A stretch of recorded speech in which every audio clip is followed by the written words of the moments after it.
আসসালামু আলাইকুম। আর প্রাণপ্রিয় চাকরি প্রত্যাশী ভাইরা, আশা করি আপনারা সবাই ভালো আছেন। খাদ্য অধিদপ্তরের লিখিত পদের পরীক্ষার তারিখ প্রকাশ, এটা নিয়ে বিস্তারিত কথা বলবো।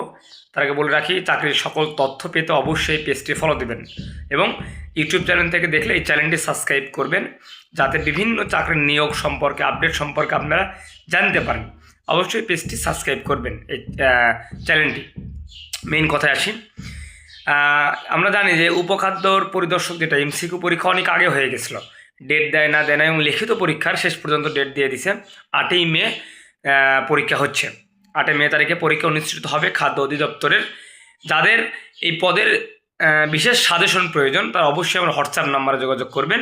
আমি স্ক্রিনে দেখতে পাচ্ছেন সাজেশনটা, এবং এটা নিয়ে বিগতর আপনাদের কোশ্চেন আসবে, সলভ ক্লাস। তো তার আগে বলে রাখি যে অবশ্যই এই পদের যদি সাজেশনের প্রয়োজন হয়, আপনারা সাজেশন নিতে পারেন। 8ই মে কিন্তু পরীক্ষা, ভালো পরীক্ষা না হলে আপনি টিকবেন না। তো দ্রুত সাজেশন নিয়ে পড়াশোনা শুরু করে দেন।